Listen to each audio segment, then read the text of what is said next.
Yo, what's up, everyone? Welcome to Diabolical Souls Presents. It's me, Gooch, your host. And like some people are saying, wearing Gooch wear. Nice.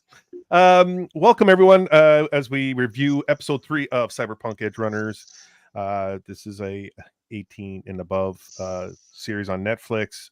First 2 episodes we've already reviewed. Had a lot of fun. And I can't do it without my crew here. So I got Sammy 3Pete to my right, to your left. How you doing, Sammy? Feeling good. How are you? I'm good. I'm excited to do this. This is like a very intense, high-paced series. A lot going on, and I'm really enjoying the just like the variety of animation we're doing. I'm just digging it. I'm really digging it. So we go from Scavenger's Reign, which is very methodical, deep, and you get to this where you just turn off your brain and you're watching intense action. So cocaine. Yeah, right there.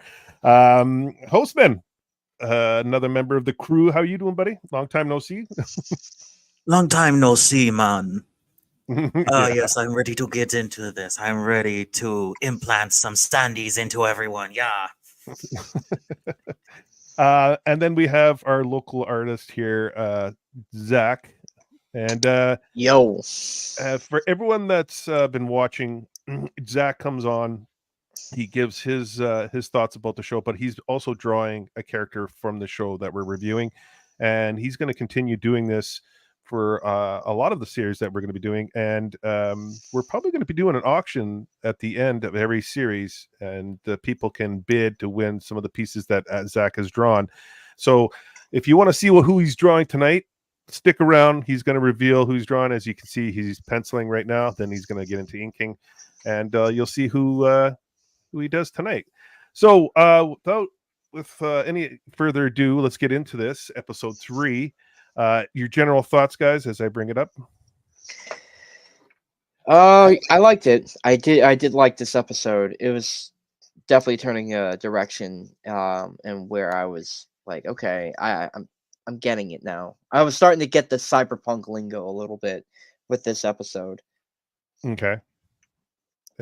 Sammy, your thoughts? I thought it was, pretty solid. I mean, I watched the whole series, so like it gets better, but like it's not inconsistent. It's just like the real story hasn't like kicked off yet, you know. But it definitely does a good job setting things up and introducing characters that were like alluded to, and gets you a deeper idea of the lore and the world that you're in, and can't have shows like that without episodes like this. So I mean, that's just kind of what it was. And Hostman, I thought this episode was okay. It's like an average it's like one of the average episodes in the series where it's the calm before the storm. This one kind of stops, and it's a breezy wash through that does some background setup that's meant to prime the just massive payoffs that we're gonna get in episodes 4 and 5. nice. Yeah. A quick hello to everyone that's watching. We got almost 20 people watching so far. We'll probably get a flood as we get going here.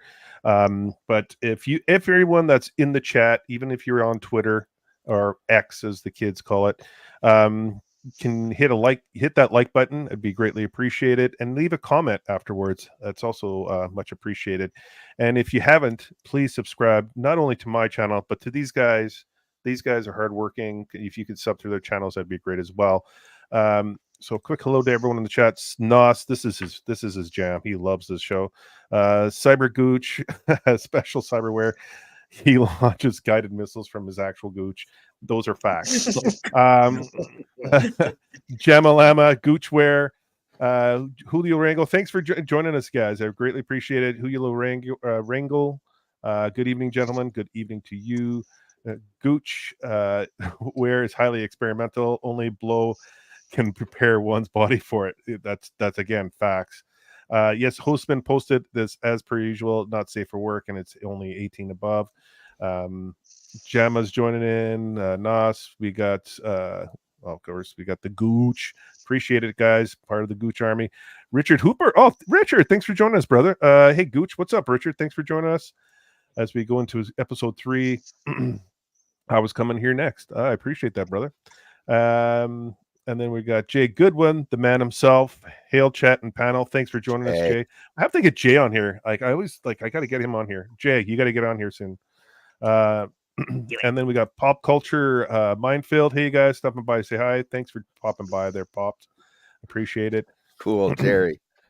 Is this show worth watching? Though I will not give Netflix my money. Yeah, it's if you want to sail the seas, I think it's worth the watch. It's like very high intensity, action packed. It's like a throwback to like almost like a I want to say Rambo meets Blade Runner. It's very intense, high paced. I don't know. Correct me if I'm wrong, but it's that neon noir vibe that it has going on throughout. I think the Cyberpunk Zack's world was directly inspired by Blade Runner, so yeah, I mean, yeah. Was this created? When was Cyberpunk? Just like Zack's everything else that rocks. Yeah, everything is on. Zach, thanks for joining us, bro. Thanks again for having me on last night for Shogun. If you haven't, please go subscribe to his channel and watch his content. Right now, we're doing Shogun episode 8 next week on What's Good Wednesday, so go check that out. So is Gooch is like the relic? No, it's not like the relic. And then we got more. Oh, Cajun Corey, thanks for dropping by. I appreciate it, brother. We got 25 people watching as everyone's starting to come in, so this is great. No pressure, right? No pressure at all. You're the one drawing. I'm just nervous because Zax is watching. And no, BAGFACE couldn't make it tonight. He messaged me earlier, so it's not a big deal. The guy's busy. He's got tons going on. So, and it's I appreciate him coming on. He's a brother to me. So, like, he'll be back next week. So,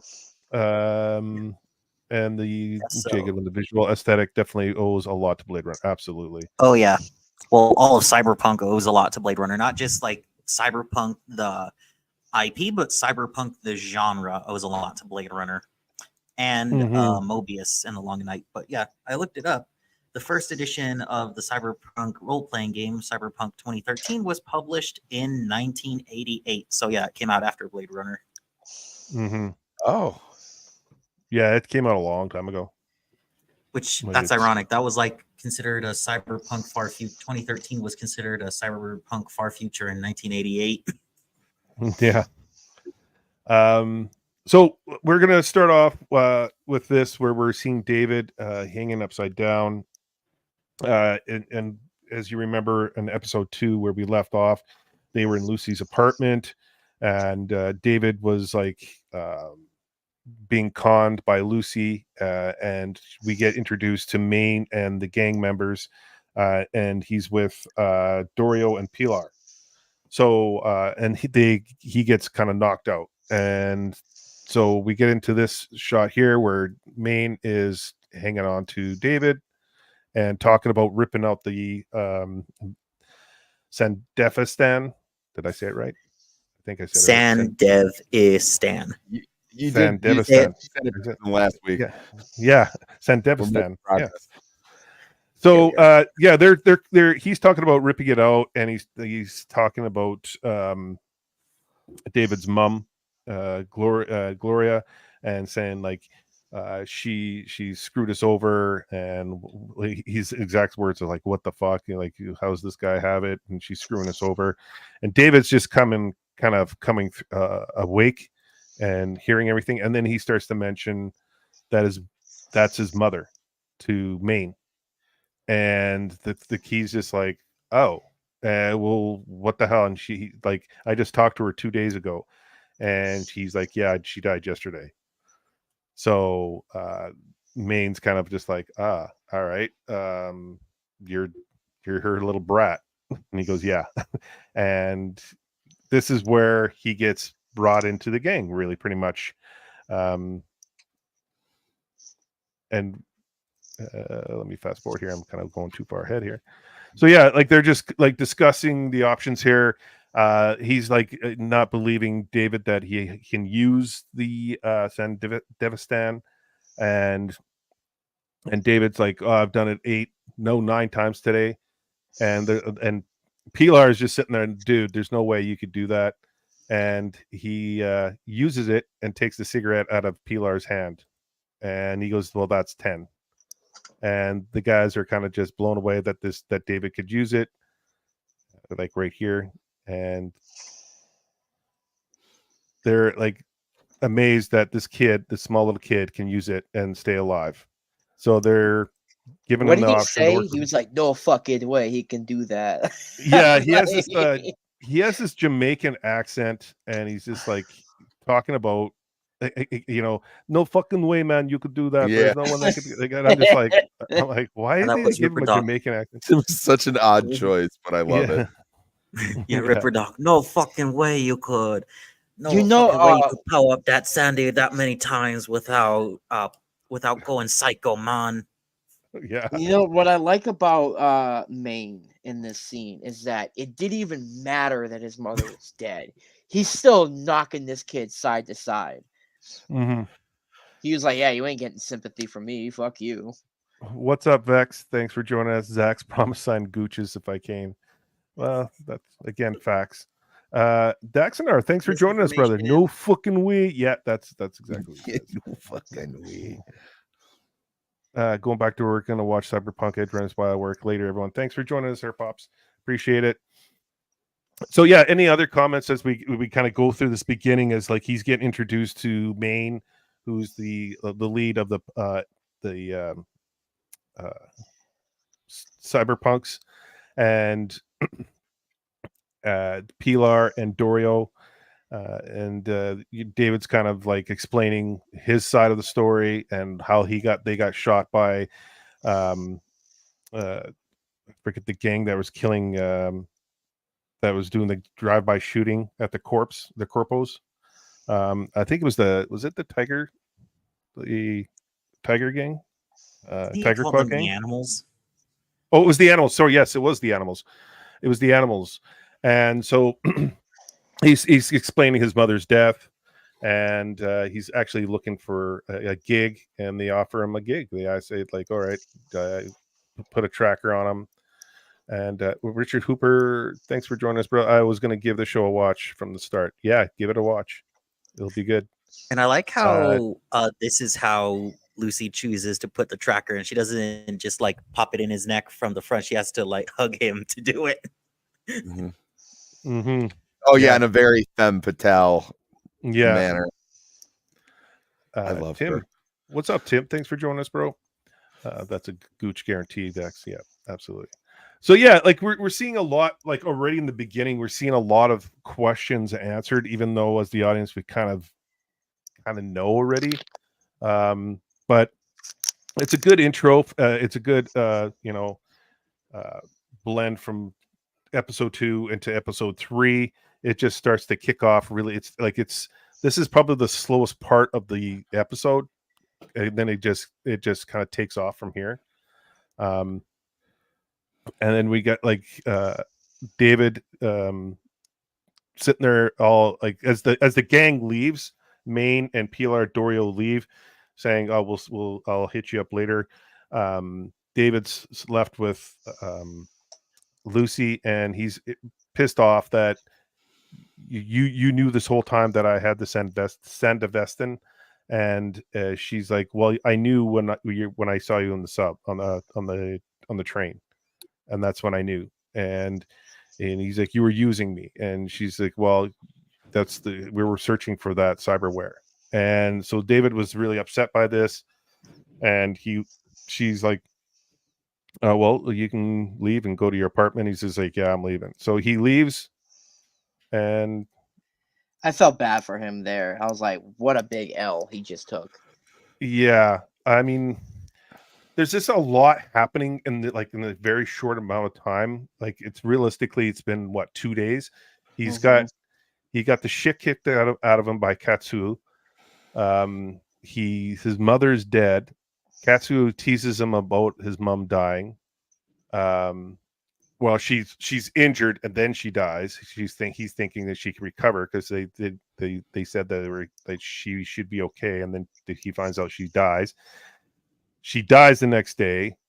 He's sneaking into this apartment that he calls home, has no money, and yeah, he's just he's yeah, evicted. he's evicted. Yeah, go ahead. No, I was just saying, it was like, not only does he find out that his mother died, but like that doctor's bedside manner was the worst I've ever seen, where he's like, well, yeah, the surgery didn't work. Here's cremation options.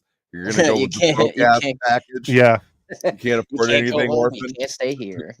Like it was And it was pretty brutal. And then she's just put Yeah. into a cremation vending machine. Little oh yeah, that just yeah, Mhm. that's a kind of a topper.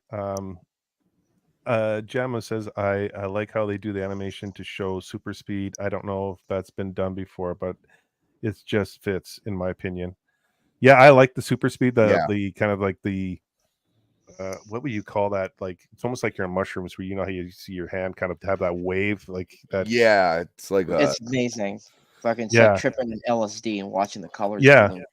yeah. Not that I've done it or anything. I don't believe you. This I never agreed to. There's Axe. All right, Gooch. I promised the first 30 people on Twitter an autograph, Gooch. David is the $1 million man. Yeah, pretty much. He starts to get like, well, I don't want to get too far ahead. Zach's is working his magic here. You want to get started on those, Jay? Yeah, thanks. Visual smearing. Thank you. That's what I wanted to say. Visual smearing. I like that too, because you saw that a lot in and Bakshi did that with like American Pop, and there was a couple others, and then you saw it a lot in the 70s, but I don't know if they started creating the animation in the late 60s, but you saw a lot of it for sure in the 70s films, animation films, which is really cool. I like that visual as well. I've seen it So- in Austin Powers, now that I think about it. You see it where? Like that visual smearing effect. Yeah.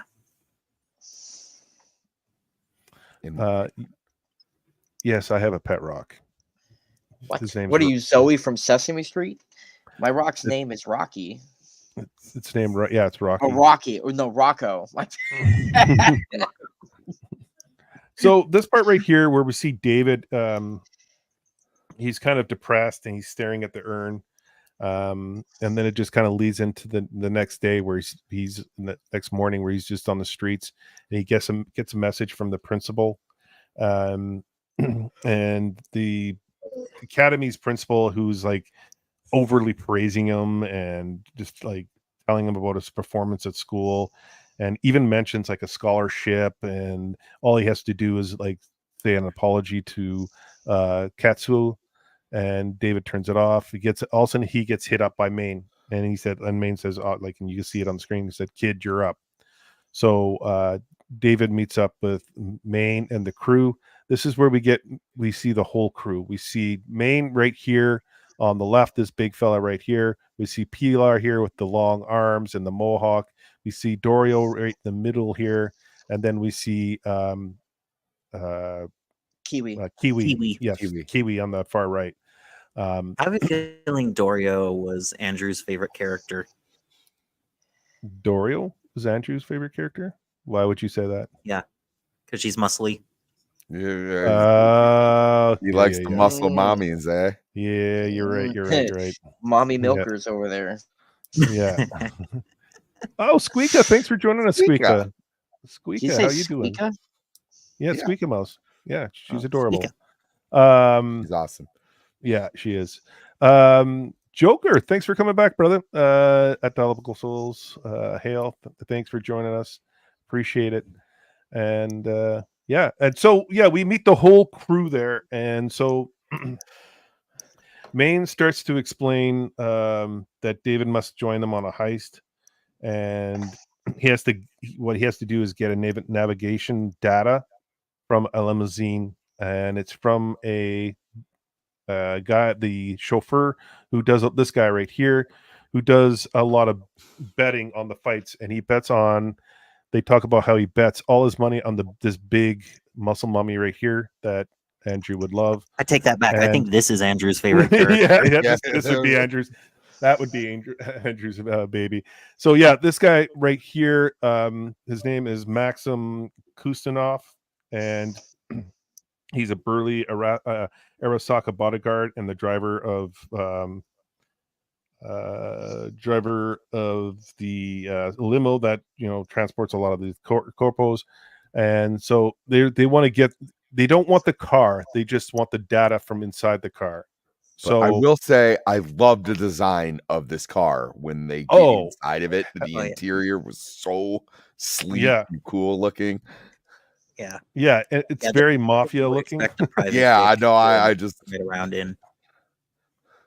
Yeah, the Dago in me was just like, I like this.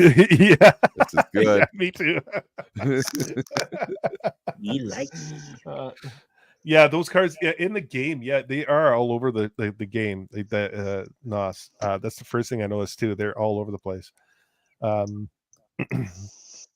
So yeah, Bane is explaining to David what he needs to do. Is he needs to get in there. He needs to get the chip from Maxim, and then break into the car, and then get all the data. So right here, they're showing this fight, and he's talking about how this big woman, I forget the name of her, the butcher. The butcher, yes, thank you. And how she always wins in fights, and she wins by an uppercut.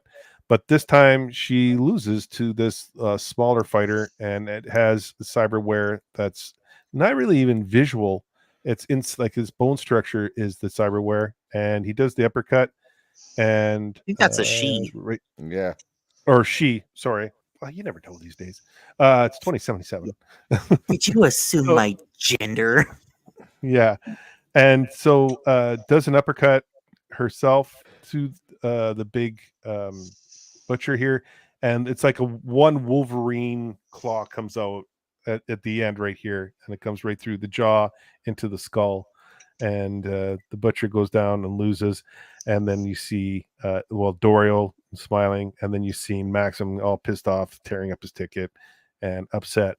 So next shot is to Maxim at the bar. It's his day off, and he's drinking. Dorio's watching him, and David is using the Sandevistan to remove the chip from Maxim to make a copy, as you can see under Maxim's arm, or Dorio's arm. Scale in this. Yeah, it's beautiful. This is the one thing I do appreciate about this show is it's the and I cancel Gooch. He's using the wrong pronouns. Sorry. Yeah. Yeah. And so the one thing I really appreciate about the animation that we've been doing, Scavenger's Reign, this one, Blue-Eyed Samurai, and Arcane, is they utilize their palettes really, really well, especially for the moods and the lighting for each scene. Mm-hmm. This one especially, it's very when you're in Santo Domingo, it's gritty.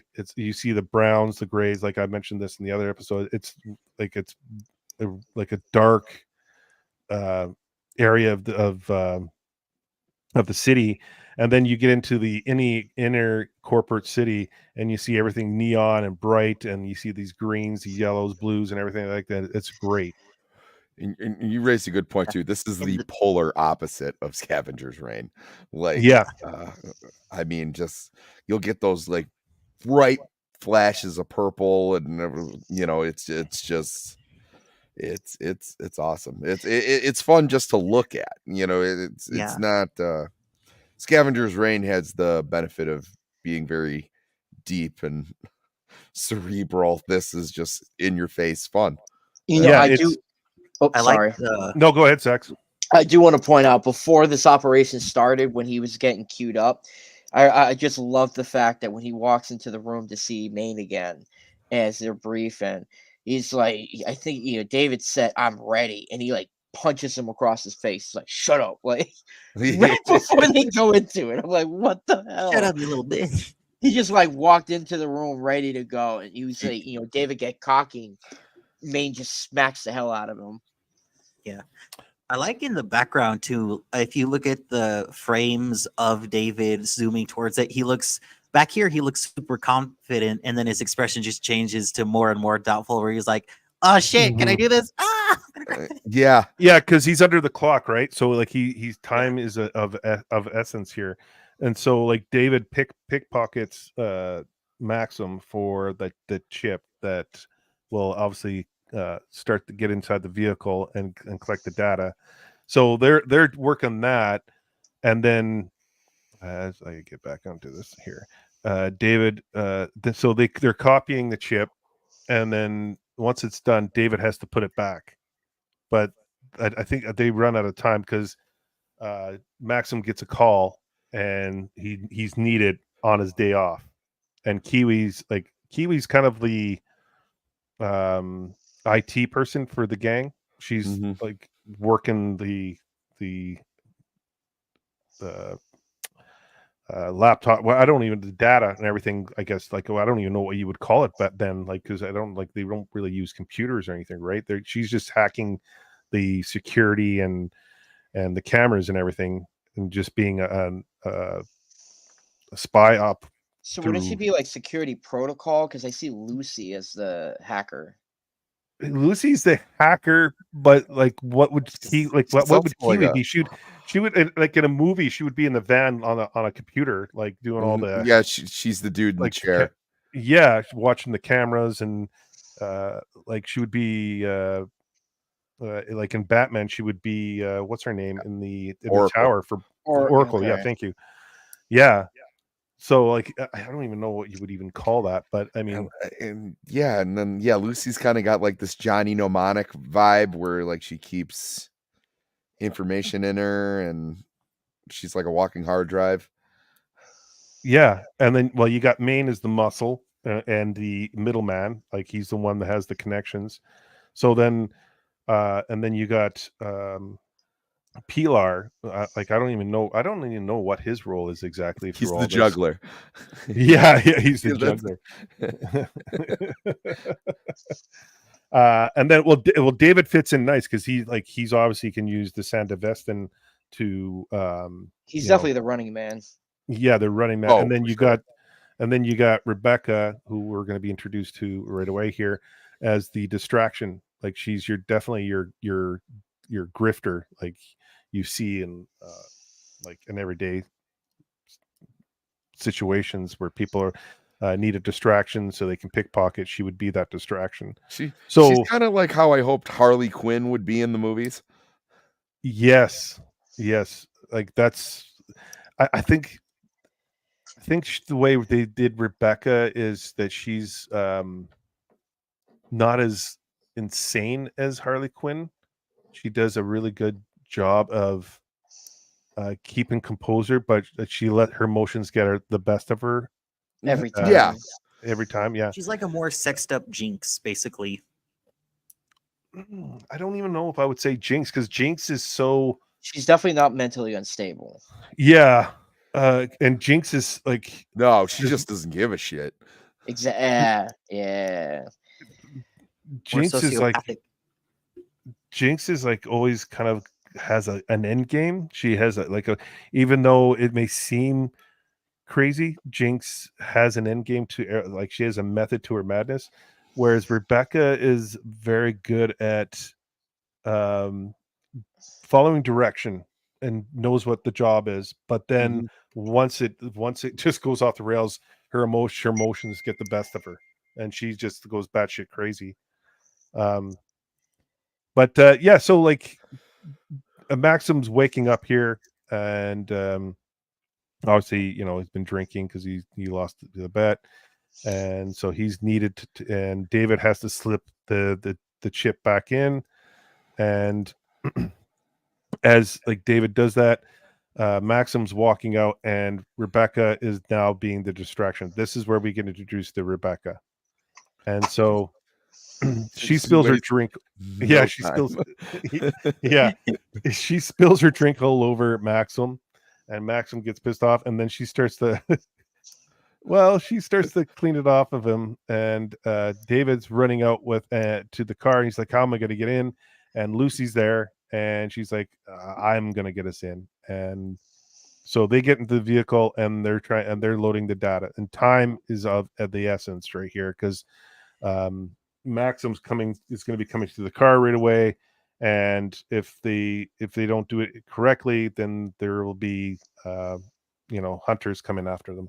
So she's hacking away trying to get all the data, and like this shot right here is great. Like as she's like hacking in, I like that a lot. That's a great shot. I just like how her eyes are all digitalized. So yeah, time is of the essence. Yeah. Look at him. Also, I also Apparently this guy caught didn't that. last too long. I also Look at caught This that that guy doesn't face. last too long. when she was in the bar, she was cleaning his pants. You're like, oh yeah, she was like touching his dick and filling him up. You're like, oh, I got you. But no, you didn't say that. You're like, oh, she was just cleaning him up. Yeah, she goosenecked him for sure. Details are important, Gooch. Details are important. Gooseneck.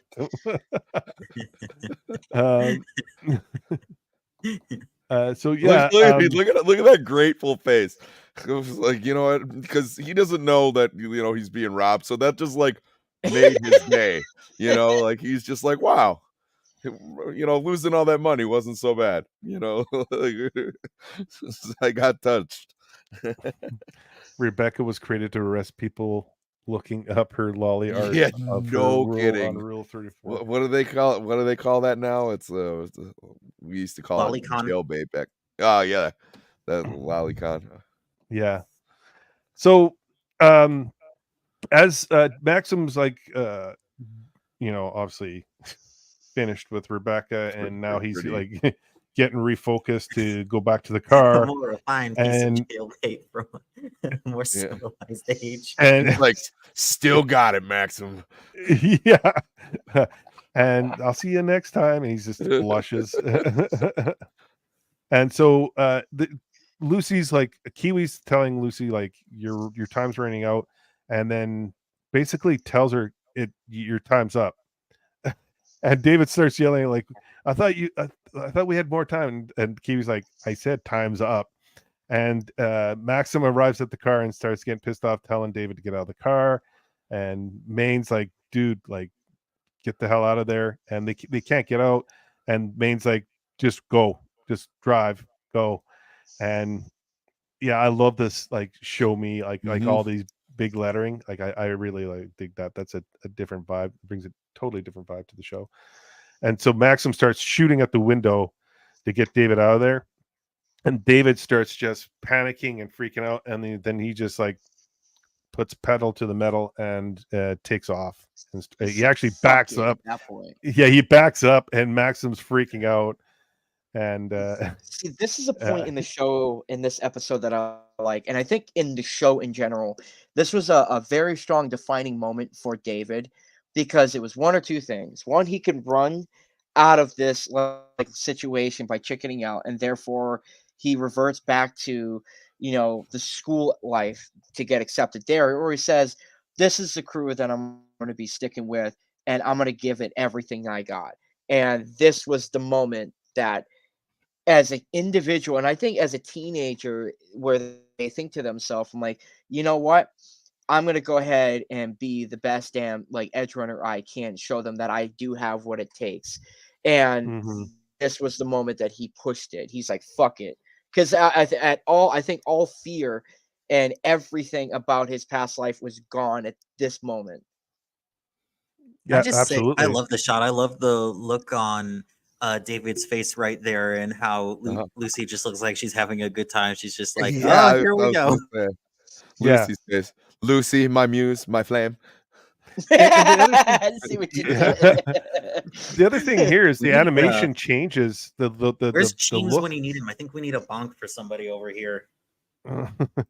the look changed here. Like you see a different animation style right here with David and with Lucy. Just like, which is rare you see in animation, besides like maybe some anime where they when they get really excited. I think we talked about the nosebleeds, like prison school and all that kind Yeah. of stuff. Yeah. This kind of changes up here. Oh, Corey, what's going on, buddy? Long time no see. Corey Barton, phenomenal artist. Go check out. He's going to have his book out very soon, Andromeda. So that's going to be amazing. Hello, Corey. Started watching this a while back. It wasn't bad. But I just couldn't get into the animation and the flow of it. And the game is 100 times more amazing. Yeah, the game is pretty sick. So yeah, we got 36 people watching between YouTube and Twitter. So if you can hit that like button, that'd be awesome. So yeah, you're seeing that the change of style. Like David is like he's more of a cartoonish look here, and Lucy's got more of a cartoonish here. So they changed that up, and then we get into David learning how to drive for the first time, and he's like using the Sandevistan to his advantage as well. And it's kind of funny because as he's driving, he's like, I'm not doing too bad. And she goes, well, the autopilot's working really well.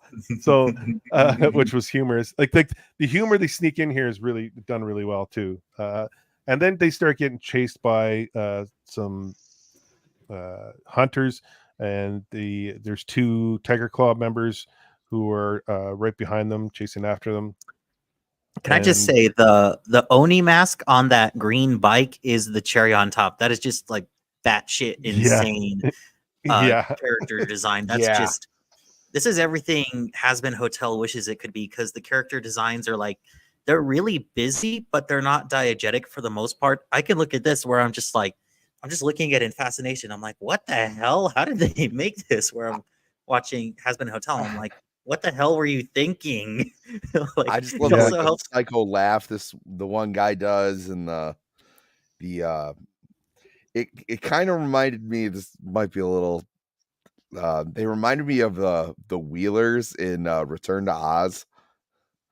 There's just kind of like these crazy that's a cool little comparison. Damn. Yeah. Oh, that red bike. Everyone, it's kind of funny because like when you look at these bikes and when you watch Akira, everyone's trying to capture that moment like Akira now. Ever since that ever came out, everyone's trying to capture that moment. Because Akira with those bikes, where it was just, those are amazing animation, especially for something done from 89, 90. Yeah. It's still that's like God level. Oh yeah, like I love it. I watch Akira almost every 3 months. It's one of my favorites. So yeah, those look like 70s chopper design implemented on the modern sports bike chassis. Yeah. This, like, I don't know how you could ride with this big friggin' yellow horn sticking out like that. Like, that's insane.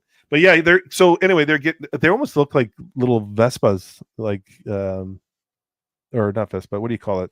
Those bike, is it Vespa? Yeah, Vespa. Is that the little bike, that little motorbike that you see people ride with? That's like the Europe, like with the European drive.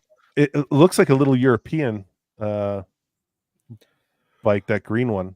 The red one looks sick. That looks like a chopper. Oh yeah, see, I thought the green one looked like a little bit more of like a crotch rocket design. Oh yeah, it looks like a combination of a crotch rocket and a little Vespa. So yeah, Richard Hooper, sorry. Akira was a huge formative movie in the cyberpunk genre of its day. Absolutely, I love Akira. We'll be reviewing that soon too as well. Count me in for sure. Yeah, that's one of the movies that if I haven't watched it in a year, like it's been a bad year. Like there's certain movies that I have to watch every. You're gonna hate me for saying this. I actually have never seen Akira. Oh my god, dude! It's because mind you, I started breaking into anime. Reading the mangas and all that stuff about 6-7 months ago. So I'm behind. I think that's a good thing for my end, because you guys know this stuff and you're like, you need to watch this. That's your next thing. You just got the same reaction I did when I told all my musician friends that I never watched Almost Famous, and everyone was like, "What?"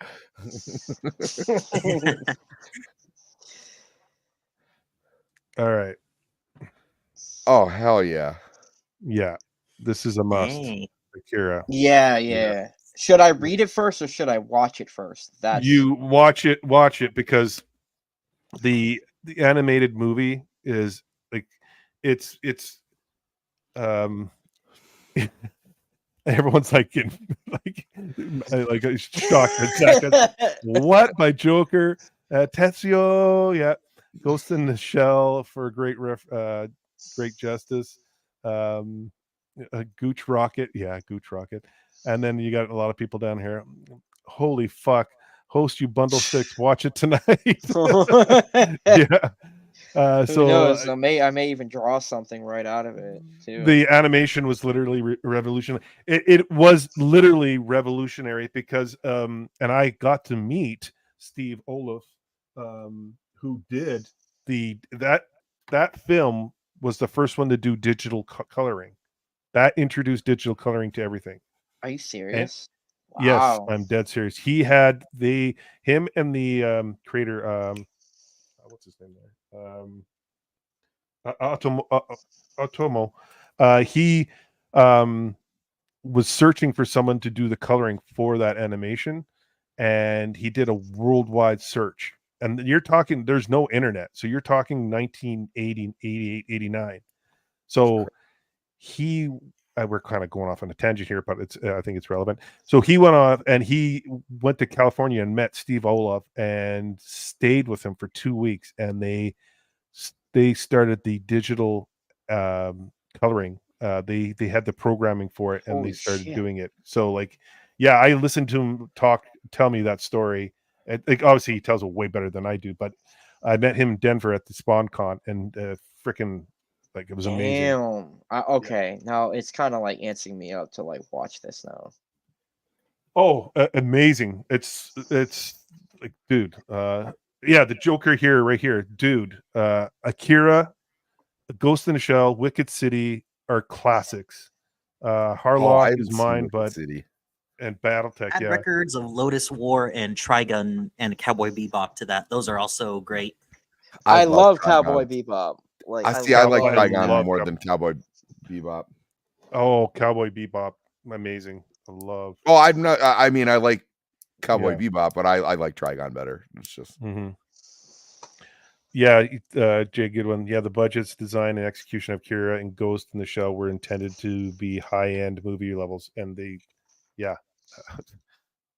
just amazing stuff. So yeah, should I watch it first time with you guys? You could.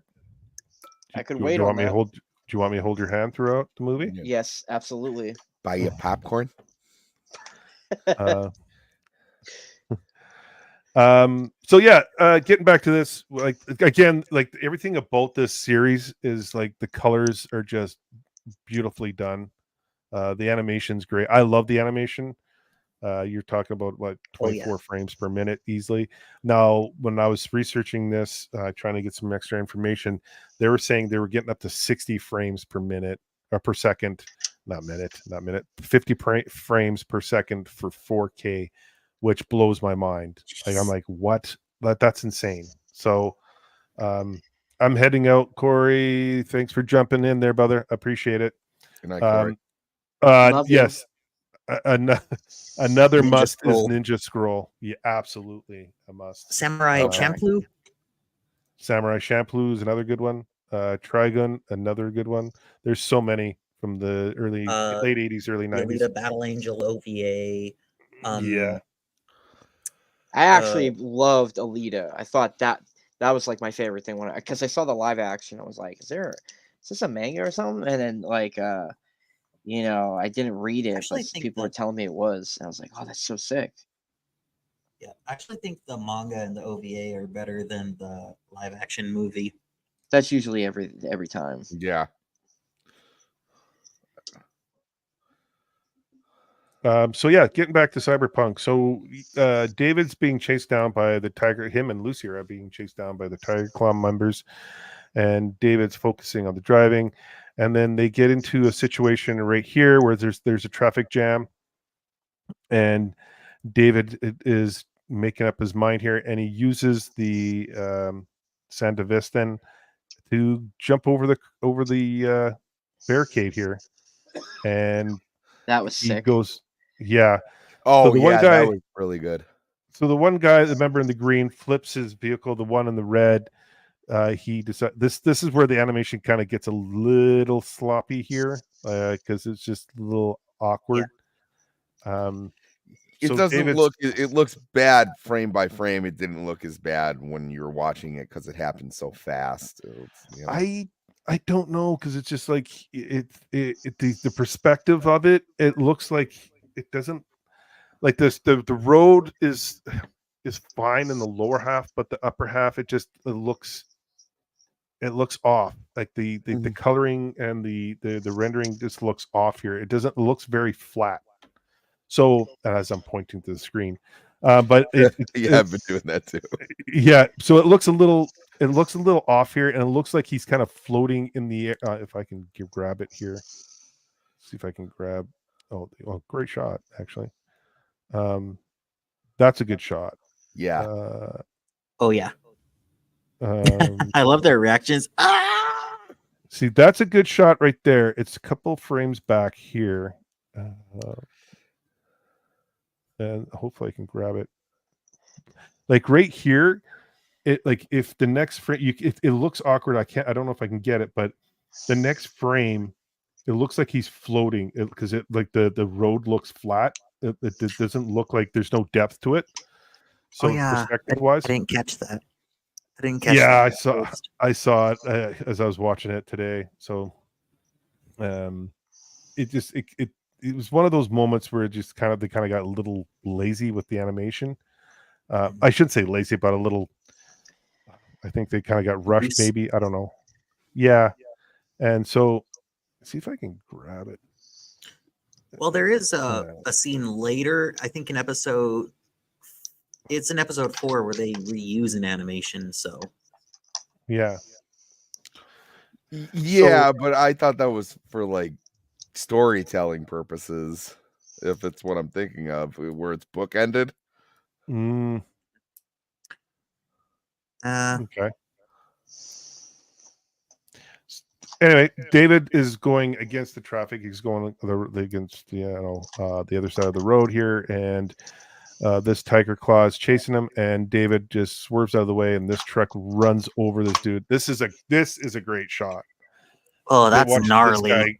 This guy getting just mowed over by the wheels.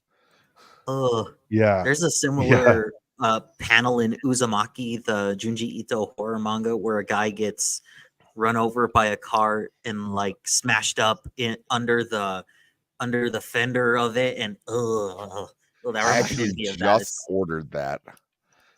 Ooh, that's great. I just got it from Barnes and Noble the other day. It's a great manga. It's like 600 pages. I know it's huge. I read like 300 in 2 hours. I will. The other thing about this like as you go frame by frame and as you watch closer with the animation, I mean, you could be really nitpicky, and people can really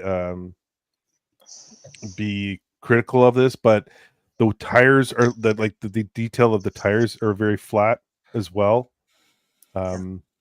Yeah, but it doesn't need to be hyper detailed for this scene. No, it doesn't. And that's exactly what I was kind of getting to. Like, they don't need to get super detailed with all this stuff.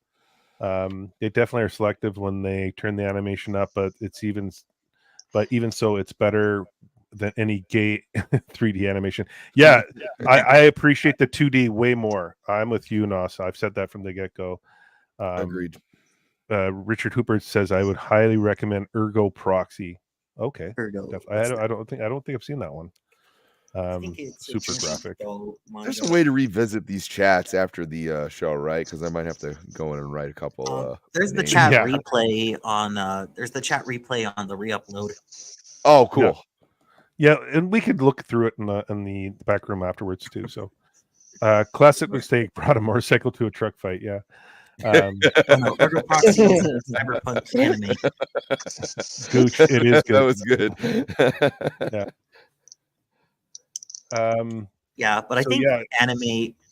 anime are more willing to play with detail and physics as long as it fits like the mood of a scene. They're not Mhm. as obsessed with anatomical fidelity as we are here with like our comic books and stuff. Like there are some Yeah. like there are some panels in some manga where they're like straining against something and then it just like stretches their entire body to make it look like they really are straining against it. Yeah. Richard says like 2D cell shaded style is where it's at. Yeah, it is. I love 2D. I'm not big on the 3D digital CGI stuff.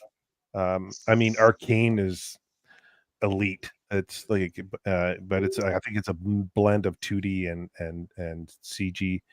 But this stuff is just I grew up with it. It's a style I love. I appreciate it a lot more because you're putting in a lot of hard work to get this and capture this. Um, X-Men, I like the X-Men 97 style. Some people don't like it. I like it. I appreciate it because it's sticking to that 90s vibe. So we'll be My reviewing problem that. with it was that the action scenes looked fine, but when you get into like the close-ups of their faces, you can really see where they kind of cut corners. It didn't look as good as it could have been. Oh, Like, the last episode 5, it's amazing. But anyway, getting back to this, getting back to the violence. How dare we leave the violence? So yeah, David's going against the traffic, and he heads back to the base, waiting for Maine. And as they get out of the vehicle to check and see where Maine is, David's looking into the door, and next thing you know, the other Tiger Claw shows up and attacks David. This is a really cool scene too. David moves out of the way quickly, and the Tiger Claw. Let's play a little more. Yeah, this is a great shot. I like this character design is really cool. I like this character design. oh yeah, I love the that. character designs are edgy in a good way. It's not like Tumblr. Yeah, it doesn't Not feel like Tumblr try hard. edgy. Yeah. Because you would actually expect someone who grew up in a world like this and joined like a cyber gang to actually look like this. Yeah, and laugh that way, where he's like, ah, ah. Yeah. But like the whole great thing about this shot, again, this is all 2D, is the lighting. Like the lighting's incredible. You got your shading underneath his arm into the chest. You got his serratus and his flank area all lighted up from the sun. You got his hand lit, but his forearm shaded. Like the lighting is like incredibly done for this. And then of course the character itself and then the background and the color scheme.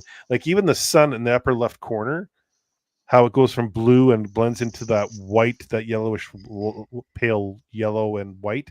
It's freaking awesome. Simple little things like that I appreciate. Like that is not easy to do. Like it takes a lot of time to do that. So yeah, this character is attacking David, and then Lucy jumps in, and I dig her character a lot. This string attack, this what would you call it, laser wire that she uses is awesome. You don't really see too many characters with that as a weapon, and so she flings that at the Tiger Claw member. The Tiger Claw blocks with the sheath of the sword, and this purple sword, he's going to attack her, and she shatters the sheath and moves out of the way, and then he's gonna attack her with the sword again, and he's going to hit David, and she takes the laser wire, and wraps it around his arm, and just see if I can get this. I think it's by called a frame here. garrote. A garrote? Is that what it's called? Or garrote or something. It's something. Yeah, it's something French. Garrote. Look at that. Look at that. Garrote, is That's it? awesome. Oh yeah, Garrote. Garrote or garrote. Oh, that. Garrote. I only know that because I've been playing Hitman too much when I was younger. Oh, garrote. Okay. So then she just slices his arm right off. That's amazing animation. I'm sorry, I don't care what anyone says. That's great animation. Oh yeah. And so he loses his arm, and he doesn't care because they're all pretty much cyberware everything on their bodies at this point. And she's like shaking off the meat of her garrote. Yeah, and then he launches this big slicing. I don't even know what you call it. Like it's almost like a jackknife looking Arm thing knife. out of his arm. Yeah. Yeah. And he's like going to kill David here. And as he slices down, you see this purple car show up, and then you get this great shot coming right up here of Maine. And he's like Just the car, barely fitting into the car. Yeah, it's like Mr. Invincible. He's like that dude in The Simpsons. Are you making fun of my automobile? Yeah. Or like the electric car one. I'm an electric car. I don't run correctly. I take forever to charge. And if people see you and me, they'll think you're gay. The wires killer in the game. Yeah, it is. It's awesome. A slice of ham. Anyone? Yeah. This game, the game and the yeah, not that ham. So another thing I have to say, guys, if you have not watched this show, these stilts are not doing it justice because this is so fast paced. This is so fluid looking too. Like it's beautiful. Yeah, you have to see this in motion. You have to go watch this. Yeah. And you see this great shot of Maine. Yeah, Maine. So then he gets out of the vehicle. The Tiger Claw tries to attack him. David is like freaking out because he's lying on the ground looking up, which is a great angle, great camera angle. Like, look at David. He's like on the bottom looking up as they're like facing off against each other. Like, it's just like beautiful shot. Like, look at the background. Look at everything. Look, everything on this scene. Like, beautiful. Oh yeah, it looks a lot of detail. That's just wonderful. Yeah. And so this Tiger Claw member is attacking Maine. Maine, like, look at the size of his freaking forearm. Like, it's massive. Looks like he could crush me with just his forearm. Just by, like, here's my head the size of David in that shot. Yeah. Oh yeah.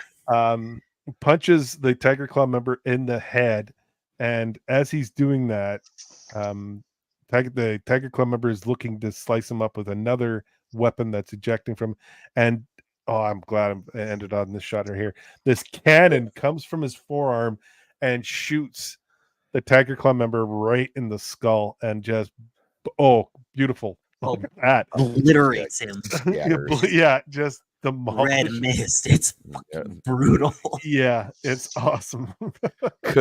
Combo breaker. Yeah. Awesome. All I can hear is in the background, want to take you for a ride. Adam, what's going on there, Adam? Thanks for joining us. I still have Windows 98 Blade Runner game. What? I remember that game. I love that game. Wow. Click one. Awesome.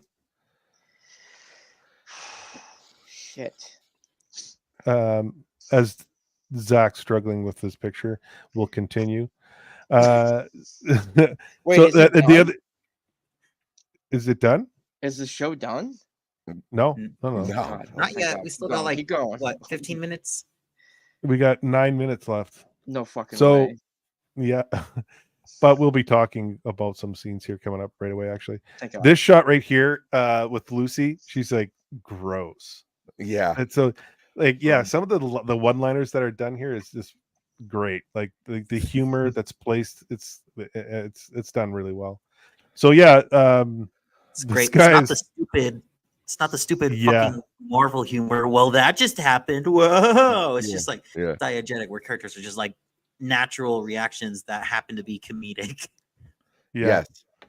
And yes. like you said it too on that last one, whoever did the like map this out and pick those particular perspectives is just genius. Like it's Oh, Oh the my gosh. thumbnail, like well, they would have been doing the thumbnails like for when they're doing the sequences. So Mhm. the animation Oh my company gosh, I'd is love a book with the story. I'd love a compilation book of the storyboards for this show. Like, yes. I That's saw what some of I'm saying. It was like Satoshi even the Kon's. angle of how the blood was scattered. You didn't they showed it long and then they showed it so it showed you Oh yeah. how far back the blood goes. Like it Oh was like yeah. you don't see that in a normal cartoon. But no, like, I love to see this because I saw some of Satoshi Kon, the a writer and director of Perfect Blue and Paprika. I saw some of his storyboards, and those are just some great pieces of art. I'd love to see the storyboards for Cyberpunk Edgerunners because I can imagine that took a lot of planning out to get these shots the way they are in the show. Oh, absolutely. I would love to see that. Um, like like I love seeing the black and whites, like in the comics, animation, anything like that. I love seeing that. The It's animation amazing how much. company. Oops, sorry. No, go ahead. There's Zach. I was just gonna say very quickly, it's amazing how much color dilutes some line work. When you look at black and white and you see color, you could see how a lot of those lines that are details just to add that gray area is just washes in between the colors. So yeah, like this animation, they call it anime actually. This anime was produced by Studio Trigger and under the supervision of CD Projekt Red. So they worked together to get this on. And this series came out in the fall of 2022. That's how long ago it's been, how long it's been out, and it's still on Netflix. It's still like being watched to this day. So yeah, they did a great job on this, and the game is like really, really good. yeah, I just Per- picked it up after you guys told me to. So yeah, Perfect Blue is a fucking trip. Black Swan ripped it off shot for shot in some scenes. Oh yeah. Oh Yeah. yeah, they did. I saw somebody saying that like Joker the movie ripped off Black Swan, and I just responded by saying, "Fucking Black Swan ripped off Perfect Blue." Like Perfect Blue is just it's great. I watched it. Fuck, I need to rewatch it. I watched it a few months ago, but it's a very surreal experience. It's a lot like this show where sometimes you don't know what's real until you know. You know. Oh, What's Sammy, up, you're Boosh? muted. Thanks Hey, for Boosh. joining us there, Boosh. So yeah, like Perfect Blue is, again, that one came out, I think I want to say 90, 91, 92, somewhere around there. That one's came out a long time ago, and that one was ahead of its time as well. Oh yeah. So that was a slow paced movie, especially the first half. Anyway, a lot of scenes in there that were just kind of, in my mind, not needed. But I mean, it's still one of those top tier animations that are out there, anime that are out there. So yeah, get to this. David's laying on the ground and he kind of just passes out from all the intense action that's happening. Oh, look again, the shading, like, mhm. Yeah, you oh, can just tell great that's shot. Maine. Yeah, great shot. Like, like you go from this, from looking down on at David, to this looking up at Maine. It's great angles. Great, like the use of camera angles in this is brilliant. So then David passes out, and then we get to everyone celebrating, and we see Pilar with his arms. He's holding up the bottles with his trays, Just and juggling. he's juggling around. You got Dorio to the right, and other people just hanging around. And you see Maine talking to David, telling him about he did a great job today. You can't trust anyone, even people that you work with. You can't rely on them either. You got to learn how to, work for yourself, and give him some good advice, and kind of taking him under his wing, because it is Gloria's son. And he says, you need to chrome the fuck up too. So like then we get to Pilar. Pilar's kind of just doing the juggling act and goofing off. And then Dorio's making fun of him about masturbating, and then there it is right there. We see Pilar take the bottle and it's like this. So yeah, they know how to horse around, have a good time. And then we get to the shot again where you see Maine talking to David, and he gives him some immunosuppressants for a month's supply worth of immunosuppressants. And he also gets paid for the gig he did. And he's showing like, this is how you did your part, and you continue doing that. You earn rewards. And so he's telling them these little hands aren't going to do it. You need to, get out there and get some chrome, as he says, chrome up. And he, starts bragging about how big his arms are. And and then we see Faraday. He arrives on the scene, and he is like your typical villain. He comes up, and I love the color scheme here. It's all pink, reds, purples. I gotta tell you, his eyes look fucking stupid. Oh, I love it. I love it. I enjoyed it too. It looks cool, but it has me wondering how it got like that. I'm like, what the hell and why? Yeah, that was my wonder. It was like, what I enjoy the aesthetic, but what's the purpose? Yeah, like, yeah, but it's cool. It's like, it's different. I appreciate it. And he's like a government liaison, or yeah, it's like a broker. Like, I can think of like 5 other things where there's like a government liaison who's kind of shady, and his name is Faraday. Like, yeah. So like Faraday shows up, and we got like 40 people watching. If you could hit that like button, that'd be great. People on Twitter or X, if you're watching, if you can send in your comments. If you can, go on the YouTube, send a comment, or write a comment. That'd be greatly appreciated. And subscribe to to the channel and to these guys' channels. And there's some other guys in the chat that I've brought up that have channels like this guy here, Zach's. Go subscribe to him. They'd be greatly appreciated. Subscribe to B-Roll so they can get monetized. Subscribe to Adam Gray's channel. Adam Gray got a great channel. Go subscribe to him. There's a lot of people in here. Go check it out. That'd be greatly appreciated. So yeah, we get introduced to Faraday. I love the color scheme that they use for him. And like you see, he's got a unique look. He's also, his character, you see a different kind of style for him. He's got more of a North American comic book style look to him, where he's rendered a lot. You see a lot of the blacks. You don't see a lot of the blacks in the like when it comes to like the shading, when it comes and all that kind of stuff with the other characters. You see that with Faraday. So Faraday's like starts talking to Maine, and he's basically Faraday's basically the middleman, telling him that you screwed up, you did the job incorrect. You got the data, but you took the car, and I told you not to take the car. Now the whole thing is kaput because if it doesn't matter. It doesn't reveal any more details because as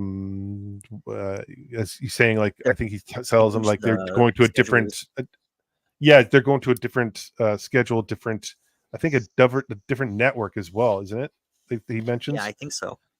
Yeah, so he's just like, it was all for nothing, pretty much. And so these two have a conversation, and Maine's trying to get information from Faraday, and Faraday's giving him nothing. Go ahead there, Hostman. You were going to say something? Well, like you said earlier, I really like the use of lighting in the scene. Like before he shows up, everything's a nice, pleasant, almost underwater blue color. Everybody's relaxing, having a good time. And then when he shows up, it the color scheme becomes a lot more hostile. It's a lot more serious now. Then you start It's seeing almost those 3 lens layered flares. to kind of complement his 3 layered eyes. Like, what the? I still can't get over the 3 layered eyes. Like, what the hell would possess you to get modified? Okay, man, you're getting eye mods. What do you want? Give me 3 fucking eyes on top of each other. What the hell are Yeah, you but only on? on one side though. Yeah, I like it. I think it's unique. It's different. Yeah, I like it. I I just agree. think it's weird as hell. It is weird, very weird. When he winks at you, it's serious business.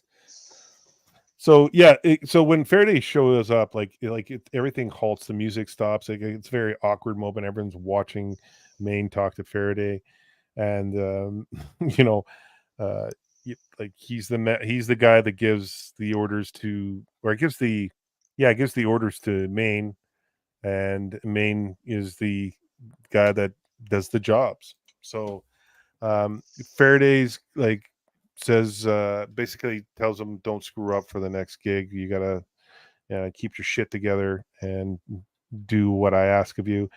And Maine's just like, yeah, okay, you don't tell me how to do my job, I don't tell you how to do your job, pretty much. And then Faraday leaves, and then we're stuck with Maine and David, and David's asking who he is, and Maine just tells him it's Faraday. He's like the guy that gives him the information that gets him the jobs. And then we see David by himself, and David's watching Lucy, and you see, Aw, what a bitch. yeah, and you see Rebecca step up and introduce herself to David, and David doesn't even really remember her, because she's kind of like, she was the distraction from the job that with Maximum, so he didn't really interact with her. So she's kind of disgruntled by that. She offers him a drink, and David, is alone, and he gets a I call just really from the like principal. Rebecca's eyes. Like, Yeah, despite her I was suspiciously lolicon type design, her eyes are really nice. Yeah. And then we see the principal call again. The principal is basically, telling David that, they would love to see him back. You got the scholarship. You just need to do apology. And David just basically tells him the fuck off. Like, he doesn't want anything to do with him, and hangs up. So David's on his own and just watching the crowd and watching the gang and looking for Lucy, because he's obviously attracted to Lucy, and He's got a hard on for Lucy. yeah. And that's episode 3. And Damn. yeah, great show. I liked it. It's not what we expected from compared to the other shows, but it was a good show. It was fast paced. You see quite. Is BAGFACE in here? What's up, Bag? Love you too, brother. Oh wow, Platoon let him out of the dungeon. So yeah, I get your general thoughts of episode 3. Sammy, what did you think of it, and what do you hope excited for leading into episode 4? Well, I mean, the high scenes where it's at, that that's by far the best action in the show. I mean, it does. I said it's a solid episode, but there are better episodes. But we couldn't get there without an episode like this. So I mean, it was necessary.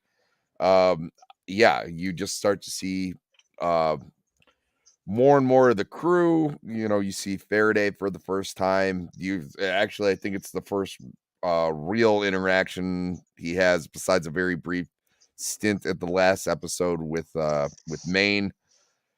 I mean, I love this world. I love being immersed in it. So it's it's all cake to me, man. It's great.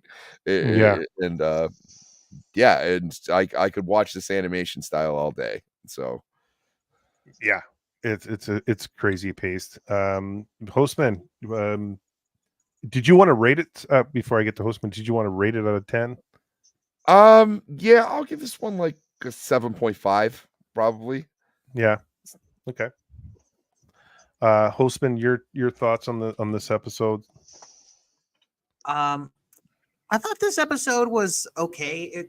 It wasn't my favorite out of the series. Like, I liked the action with the heist scene and the tiger claw designs, but I just thought it was a little too fast paced. Like, at the beginning of the episode, Main's just talking to David, and he's just like, okay, fine, you can work for us. We need to do a heist. Boom, we're doing the heist. And then boom, we're doing the chase. And then boom, we're at the party. And then boom, there's Faraday.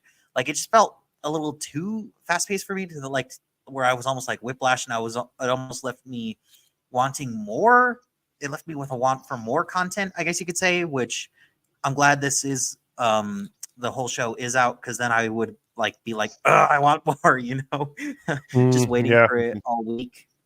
Yeah, this show But definitely leaves you wanting more. Definitely, yeah, I am glad that it does take the time to at least introduce us to characters like Maine, Pilar, and Rebecca, even though we may not be seeing one of them for that much longer.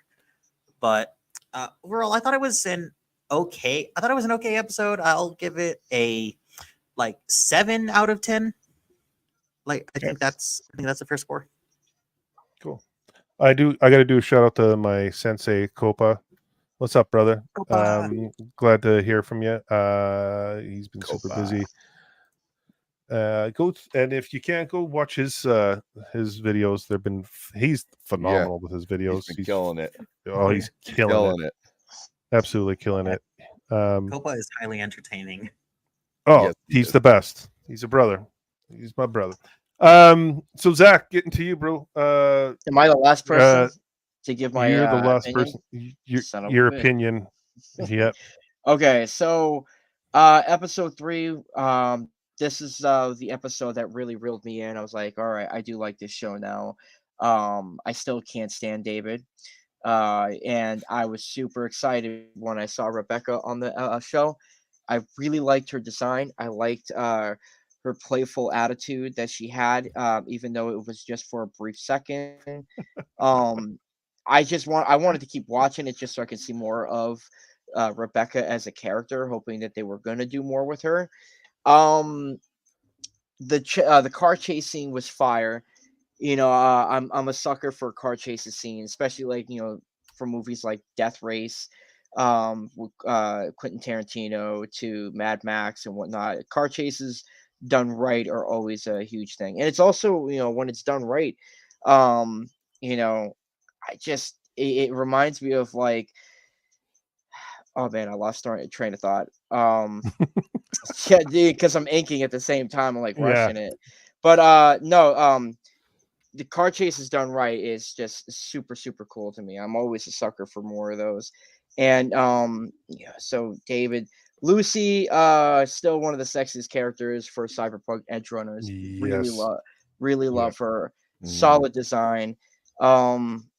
Honestly, I was like rooting for her not to get with David. I was like, man, you don't need this guy. Like, you want her? Yeah. Yeah. I see her and I wish like the movie Cool World was a thing. Yeah. I have Cool World the shit out of Lucy. I do like the mob. I love mobs, mafias. So when I saw Faraday come around and introduce the whole corporate scheme, that was starting to come into fruition, and I was getting hyped for that. And I mean, that's pretty much it. If I had to rate the episode, I would definitely give it like an 8.5, 9 for me personally. Okay. Yeah, because it's usually the ones that don't do usually episodes for me are the ones that are like slow pace and not the fastest of the series. They're just kind of setting up pieces. Those are the episodes that really do sit well with me. Those I like the most. Cool. It makes the payout that much sweeter. Do you want me to give my review and then get back to you and finish product? Absolutely. I'm so close, dude. Okay. Even though I'm rushing, bro, I'm so close. I do want to say one thing before you do yours. I sincerely hope that they do another season of this and make it like an anthology. of just like different stories in Yeah. this world, like season by season, though, because like Would I you can't want that? not get more of this. I need more. I need more. Like, Well, I think if they do go into it, it'll go into Cyberpunk 2077. But Because this is- would you want that? No. CD Projekt Red declares there This will show- be no this show Cyberpunk just Edgerunners breaks Season people's 2. hearts. Oh, really? ooh. Wait, hang on. Hold on. There's conflicting things. Forbes says CD Projekt Red declares there will be no Cyberpunk Edgerunners Season 2. And then a couple others. Let's see. Cyberpunk Edgerunners Season 2, everything you need to know. Neither Studio Trigger nor Netflix has confirmed that Cyberpunk Edgerunners Season 2 is in the works. And let's see, when was that? When was this? I feel like September 27th. They're So already my question starting for on the you next guys- Cyberpunk game. Yeah, okay. There's another Cyberpunk game they're already working on. So my question to you guys is: do you want would Fuck! you want to see more? Forbes of, article came out of a team- after. They're not making another season. So I was gonna say, like, do you guys want to see more of this show? It's got it in a way. yeah. It breaks your heart because it's really a sad story for everybody. Like, there is not a single good story to be told for a character that will win at the end in the end game. Like, it's all a sad ending for these guys. It's just because of the environment, the world that they are. Like, it's not built for anyone to succeed. So we're still Oh, on the okay. fence about Never mind. Scavenger's Reign. This is an emotional This isn't roller. getting one either. This Okay. But we got fucking This- Velma season this 2. is the coming actual out. quote. This is the actual quote from the CD Projekt Red Japan manager Satoru Hanma. He says, "I personally would like to continue to work with Japanese studios to produce more anime in the future, partly because we have received very good feedback," says Hanma. "However, just to be clear, Cyberpunk Edgerunners was planned as a standalone work, so there's no such thing as we are actually working on a season 2 in the background. Even if we could make more anime in the future, I don't know if it would be season 2 or something completely different." Yeah, I think it'll be something different, not Cyberpunk Edgerunners. It'll be something Cyberpunk. Yeah. though. That's Yeah. Just that's keep it in a- that world, though. that's yeah, Oh, that's that was my thought. Like I because you can't really do season 2. No, this story's told, but because this is because the central part of the Yeah. story is David. So that's I would I mean you'd like to see a different group of characters than maybe one like opens the paper or whatever the equivalent is, and they're talking about what happens in the last episode, and you're like, oh, mhm. cool. Yeah, So it's in that world, but it's not, Cyberpunk. Yeah, well, Dark Horse actually did publish a Cyberpunk comic about the trauma team, about a EMT on the trauma team. So, There's my there is giant dog in the background. oh, that's a big dog. Yeah, he was only supposed to be 30, 40 pounds, and now he's pushing 80. What breed is he? He's a Bernedoodle. Aren't you? Oh, okay. Oh, I've seen a Hi, couple of buddy. those. I Oh, think he wow. likes my voice. Good thing I'm not Um, wearing my cat avatar, otherwise he'd probably be No. attacking your camera.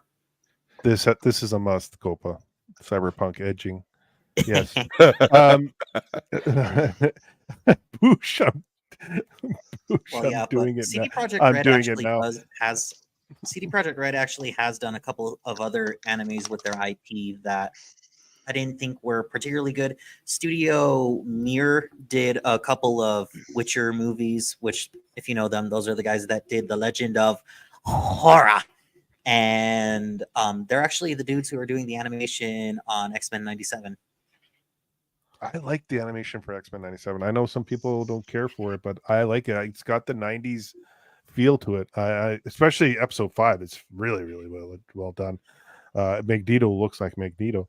So getting to They my look a review. bit twinkish, if I'm being honest. No, Not even that's just because they gave him his long Yeah. transvestite gloves. He looks like Mum from Apocalypse, Mother Oh, Granny Uh, Goodness. Granny goodness. Yeah. I'm like, why? Why are we going this route? So Bro, this give me a episode for kiss. me, like I said in the beginning of the show, it answers a lot of questions, even though we kind of know the answers, but it gives us a little more information. But it gives us a lot of information in a good way, how it's brought about, the action, how David gets introduced to the gang, how he becomes part of the gang. I thought it was really well done. Good story writing there. The dialogue is pretty good. The intensity of it all, the claw gang, that chase scene was awesome. The animation got a little wonky in a couple pieces, a couple spots in this episode, but overall it was a great show for the third installment of the series. I would give it like a 7 out of 10. And I'm looking forward to getting into episode 4, because then you start to see the evolution of David now, because he's going to go out and get chromed up and do a lot of things, and you see the relationship between him and Lucy. You see a lot of things start to happen more in the next episodes. There's a lot of intensity, a lot of more politics being introduced into it. So I'm looking forward to that. So yeah, a 7 out of 10 I would give it. Okay. This episode. So Zach, where are you at with your picture? We I stalled guess all we let me can, sign my Mike. name on it. I guess you could say I'm finished. Sign my name, sign my name. Let me see. So again, everyone that's watching right now, if you guys are digging the art that Zach's producing, we're gonna start doing an auction for Zach at the end of each series. So he's on with Scavenger's Reign. He's doing the last image he did of the Hollow and came in phenomenal. It was incredible. Hey, Philly, thanks for joining us. Cool. I may pay a month of next for Edgerunners. Edgerunners is awesome, man. You know. All right. So I'm still gonna edit it as we're going afterwards, but you know, Copa, you don't want that to happen. You don't want Gooch to go full cyber psycho. here we go. Shit, the whole world would be, thing. So this one right here. Yeah. Oh, great shot of Maine. Wow. Nice. Oh yeah. Nice. I'm still adding some details. I wasn't completely finished, but you know, here's his feet. So you know, because of the angle, it's kind of like a down shot, a little bit. So you know, let me see. So like over here is one foot, and then over here is the other foot, and Oh, it's yeah, I just see kind of that. it's kind of going up in that angle. You can see the cannon, the wrist cannon he's got. It's got like that smoke coming off to the side. Nice. I just gave him a regular gun. I'm adding some smoke in the background. You know, just kind of really, really putting forward of you know what this character is. He's just a very stoic, you know, jacked up dude, and so I'm trying to you know Oh, yeah. really. I'm like this is supposed to be blood on the ground. So, like I said, I still got to edit it some more, but that's pretty much it. There's a question for Awesome. you, Zach. Can Zach draw Doriel completely nude for my boy Gooch? I I think do. that could I actually can bait do. Andrew into joining I us for will the draw anything reviews. as long as somebody pays me. So, like, somebody that wants Gooch naked, like, you pay me $300, $400. Not Gooch. They said Dorio, not Gooch. They said Dorio. No. I don't want to see Jay naked. I don't. You don't need a George Costanza. Yeah, that's. But Zach if wants- you wanted Zach it, wants he a could do it. BAGFACE to take off his shirt. Money not talks for Jay. me. Yeah. Everyone's digging the work, bro. Everyone's loving it. Julio's saying, "Shut up and take my money." So yeah, this is what the plan is. Like, and people, if you're watching on the replay, and I know you will, we're gonna be holding an auction at the end of the series. So like Scavenger's Reign, Cyberpunk. He's done some pictures for Arcane and from Blue. Did you do for Blue Eye Samurai? No, you didn't do any Blue Eye Samurai. No, I was No. just about that was when we started talking Oh. about working me in Yeah. the show at that point. That sucks. That would have been cool to see you draw some of those characters from Blue Eye Yeah. Samurai. I heard some people have told me that too. Yeah. So yeah, well, definitely from Arcane and from Cyberpunk and Scavenger's Reign, and then whatever we're doing next after that. I will be doing X-Men 97. I have that already planned and laid out already, and we will be doing Invincible as well. So those are going to be next. So I gotta catch up on Invincible and X-Men 97. oh, Invincible's second season. It's okay, it's good, but the ending was good. It was actually I actually really need cool. to read the comics too, because I have the big old first love the omnibus, comics. Yeah. but I haven't read it in forever. Yeah, we're going to be doing Invincible. Tell your friends all about it there, Richard. It would be great. Tell. I actually, I'll be talking to Orbital, so I'll message to him. You have two episodes behind. Yeah, it's good. It's really good. We already have a picture of Gooch naked. He drew it. That's not of me. The squid So monster. I will be spreading the word of the Gooch. Thank you, brother. I appreciate that. To my friends, get Boosh on the panel. Boosh, yeah, I definitely will get Boosh on the panel for sure. So, Oh, that'd be fun. all that being said, we'll do around the horn quickly. Sammy, where are you going to be till? Well, next Tuesday you're with me on Scavenger Rain. So where are you going to be until then, and then afterwards? Wait, no, actually, next Tuesday I'm gonna be on Jacob Ironside's channel, and then I'll jump in. I had that scheduled before we started doing these. Jacob. But we are we're gonna be reviewing Amadeus, which I think is just a absolutely stellar movie. And then I'll probably jump in as soon as I was the one who killed you. There's some scenes that are just so dramatic, but they work in that oh movie. yeah, no, it's great. Actually, that's one of the factoids I'm gonna share. So it was a Broadway play first. Oh yeah, I know that. And Mark Hamill played Mozart. And Oh wow. What? he has that weird nervous laugh, and he attributes one of the reasons that he like nailed the Joker's laugh is because he kept having to do it on stage playing Mozart.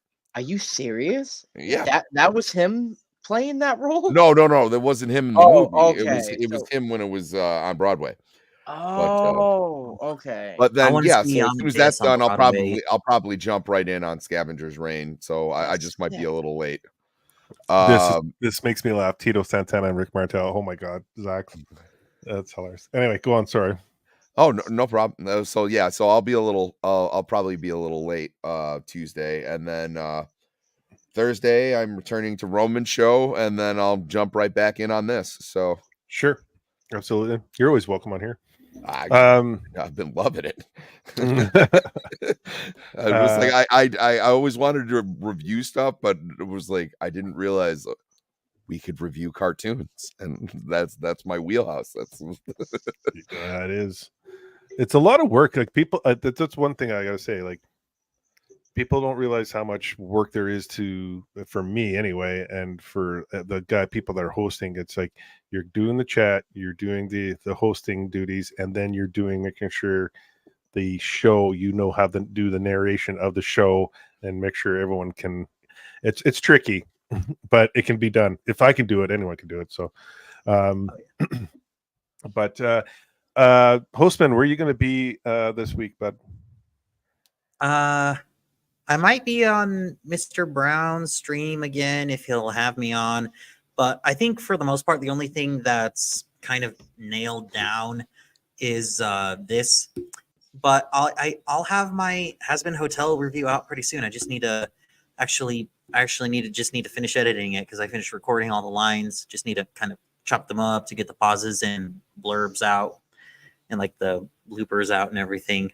And then I just need to actually edit it because otherwise it's ready to go.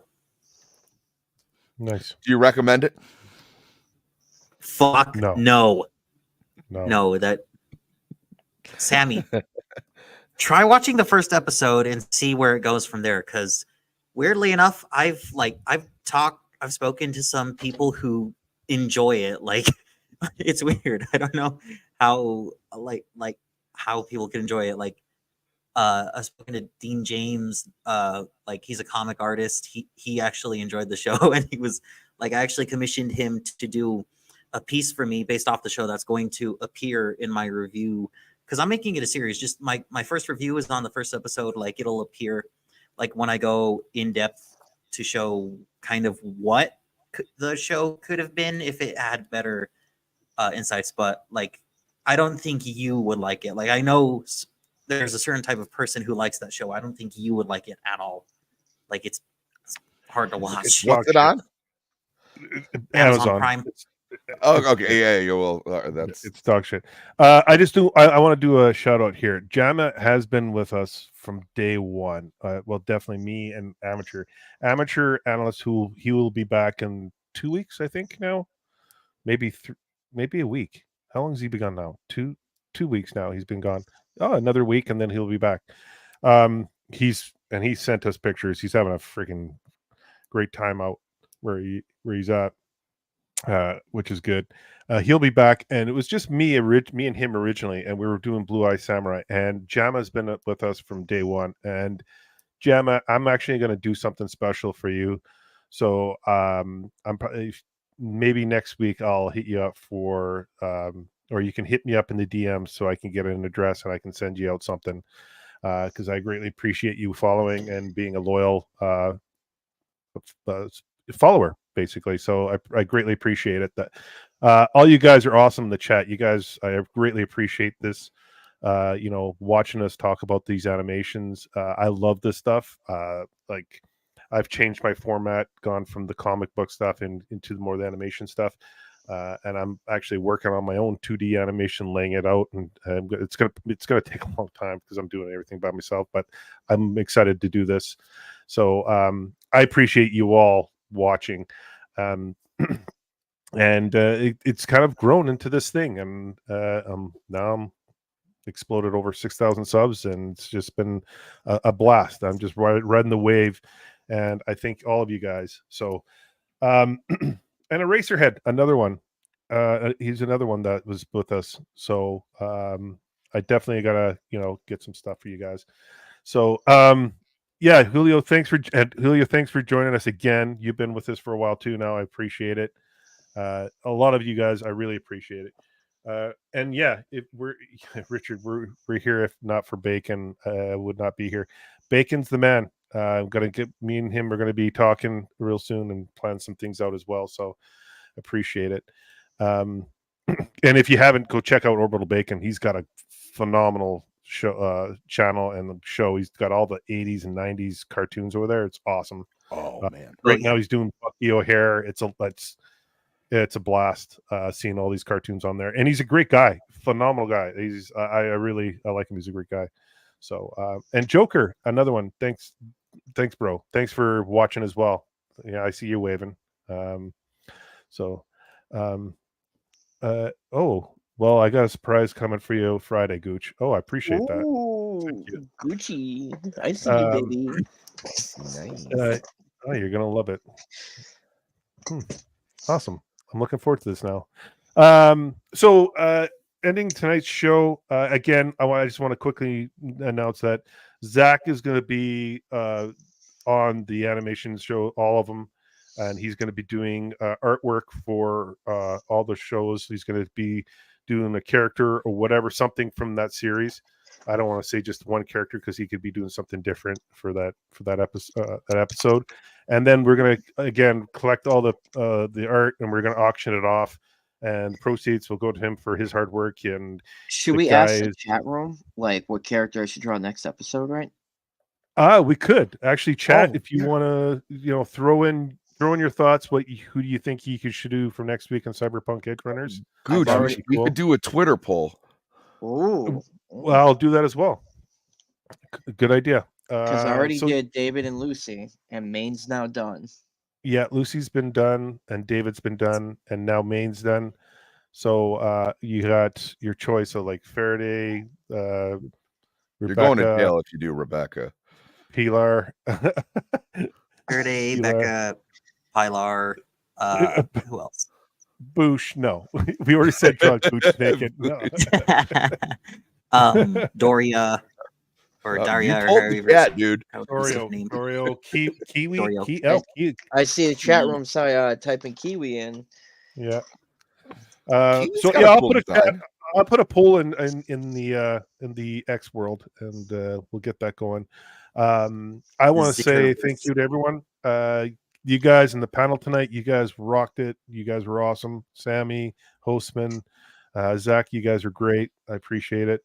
We'll see you guys. I guess we'll see everyone next Tuesday for Scavenger's Reign episode 6. Is it now? 6, I believe. Yeah, I think Holy 6. crap. That's oh man, that flew by. I feel like we just started with episode 1. So yeah, we'll be doing episode 6 on Tuesday. Come check that out, 10 o'clock Eastern. We really dive deep into that show. That one's a doozy. So come check that one out with my co-host Vex and everyone else. Price Reason, Sammy, Zach is on the show. Trying to think who else is on the show at the moment. Enzo. I'm missing. Zach's. Well, Tombi was on there. Yeah, Zach's is on there. Zach will be there, of course. There's people on the show, so how about that? And we've all put in our comments. So everyone, come check that out. And then next Wednesday, I will have Lance on with me. Next Wednesday, I'll be talking to him about his latest book, and just talking about a lot of things like his other book that we discussed earlier, 1988. So I'll be doing a one-on-one. Gooch having a one-on-one with Lance. And then afterwards, I'll be zipping on to Zach's channel, What's Good Wednesday, doing Shogun again, episode 8. And hopefully we can get a 9. I doubt it, because we really talk about that as well. And then Thursday, we're back here for Edgerunners episode 4. So come check that out. And again, subscribe to these guys. It'd be greatly appreciated.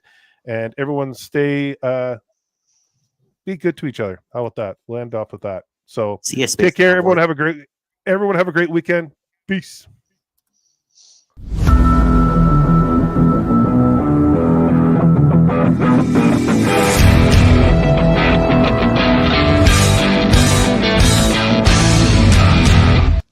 ever dance with the devil in the pale moonlight?